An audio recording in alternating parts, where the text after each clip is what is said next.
Hey guys, welcome back to the Glory Living channel. My name is Hannah and today we are making a crowd favorite in my house and one that I grew up with that everybody loved when my mom made them. Another great Italian food, garlic knots. All right, let's go check it out.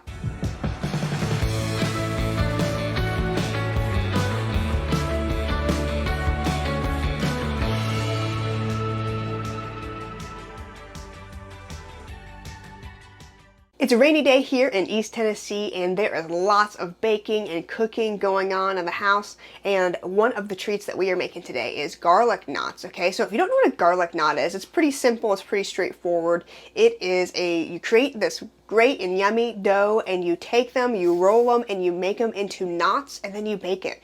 So you literally get a piece of dough that has been tied into a knot and baked, and it gives it a fun shape, and then it is covered in the most delicious oil, herbs, cheese, seasonings, and it is so good. So we are going to hop into that.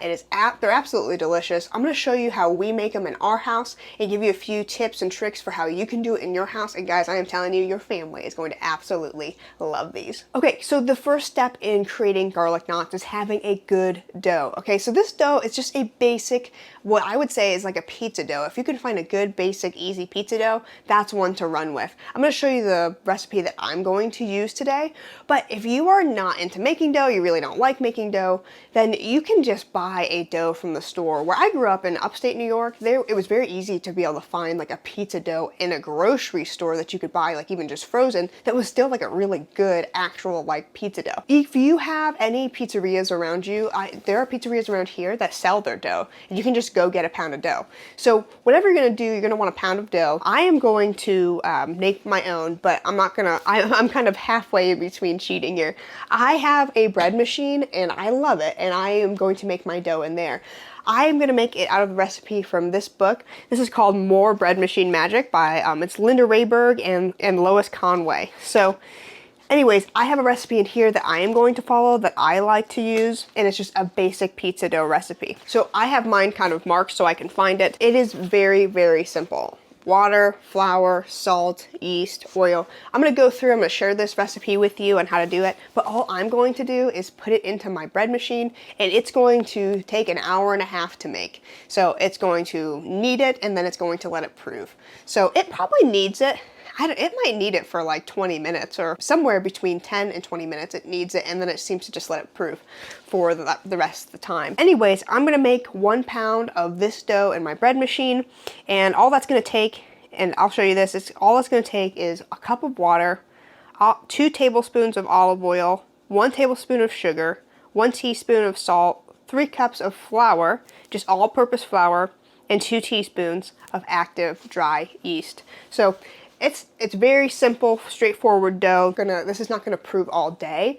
When it's done in the hour and a half, I'm gonna take it out, roll it into the knots, and then bake them. But if you had other pizza dough, it might have different instructions on letting it prove longer. Once my dough is made and it's proved for the hour and a half or the hour or so, I'm gonna take it out and I'm gonna use it. So just a heads up, I am not gonna let this recipe, if I was making pizza dough, I would have it out and it would be resting and proving more on the counter for several more times. But when I do it, I just make it in the bread machine, get my basic dough, and I make it, and they come out great. Okay, so I've got all my ingredients in, and I hit the start button. As you can hear, it is starting to work. It's probably a really annoying noise, and so we'll get away from here in a second. But that is starting to mix the dough, and it'll let it proof, and it has an hour and a half on the timer, and then the hour and a half is done.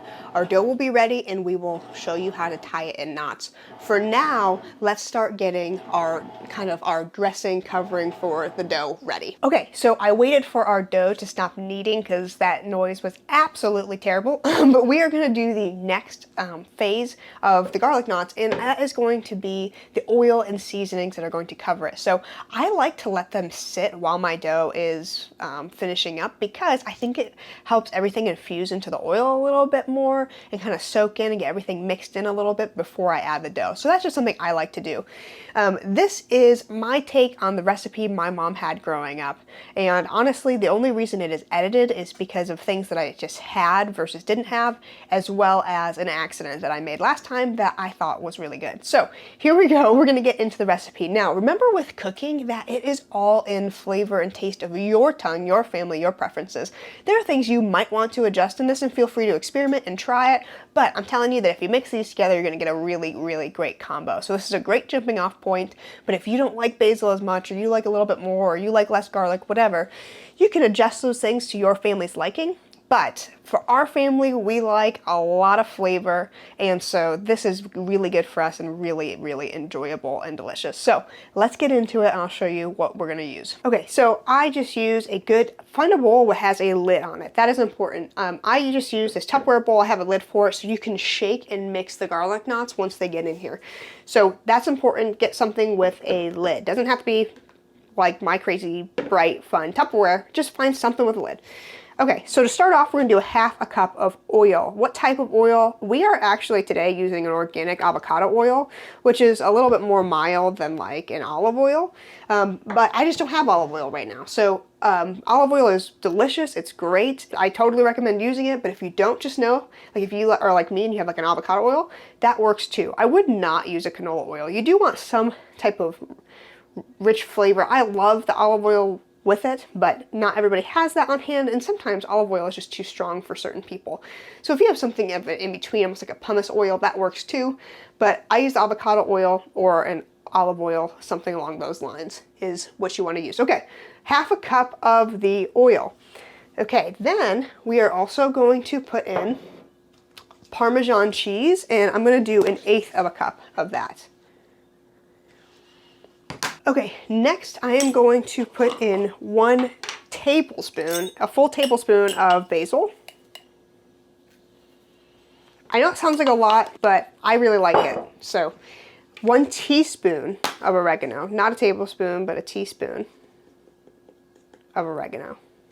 1 teaspoon of salt.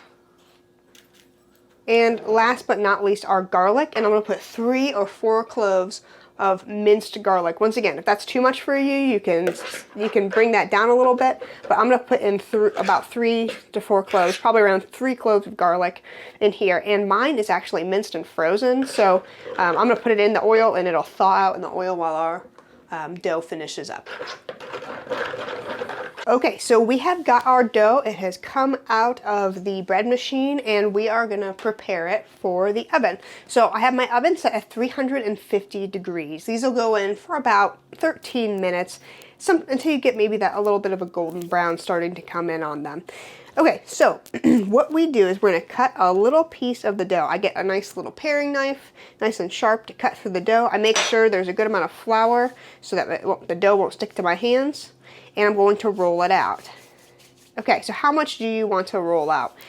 This doesn't puff up a ton, this dough, so very close to the size that you cut it is the size that your garlic knot is going to be. So it's a little bit in the eye of the beholder. I would say in between a golf ball, a gumball and a golf ball. You don't want it huge. I mean, it's fine if it's bigger.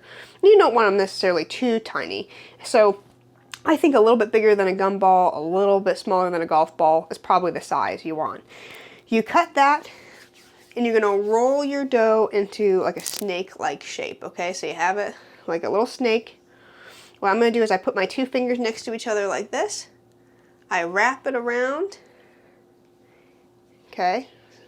See how we've got a little loop there? I'm gonna bring my dough through that hole and have a little knot.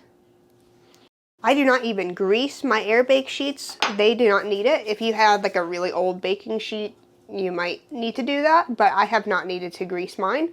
But if you have a pan that you use that gets a lot of things stuck on it, then yeah, grease your pan. But as you get the hang of it, you'll get pretty fast at it, and you'll be able to tie your knots real quick. And we'll fill up our baking sheet, and we'll put as many as we can fit on there, and we'll put them in our oven for 13 minutes, and then we'll check on them.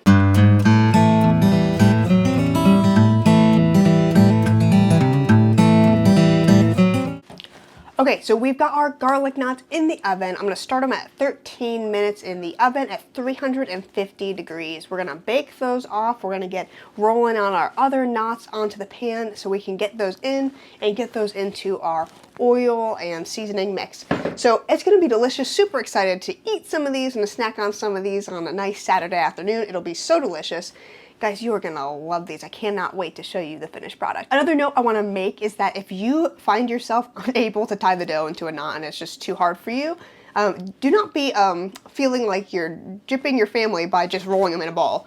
I have family who has a hard time tying the knots and they just do the ball. So that's fine, you can do that, but I like that classic knot look. I think it makes it a little more special, and I don't have a hard time anymore doing it. So when I was younger, I did. Now I don't, so I go for it. So anyways, if you have a hard time at first, just keep trying and maybe you'll be able to get it just like I was able to get it. So, and we're gonna get these in the oven and then we're gonna show you the finished product here real soon. Okay, so our garlic knots just came out of the oven, the first batch, and we have our second batch going in right now. I just wanna show you kind of how they came out, and I'm gonna pour them in this bowl and just show you what I do next as a final step. Okay, so I've got our oil in here. I'm just gonna mix everything together and I'm going to pour in our garlic knots. I'm just gonna toss them in this time. They're so soft and fluffy, guys. I wish you could feel them and see them. They look so good. A little golden brown on the bottom, nice and soft, but a little crispy on the outside. I'm gonna throw them in here, and this is where this next step is important. Having the lid, like I mentioned, and choosing a bowl with a lid, because you're gonna wanna put that lid on, and you're gonna wanna shake them.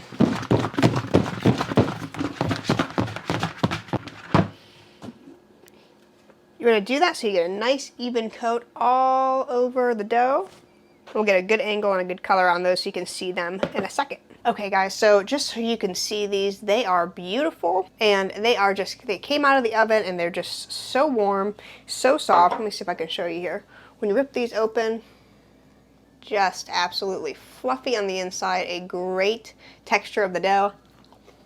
So delicious. It's got a great tang from the garlic, the salt, and all the Italian seasonings. So, so good. Guys, you're gonna love these.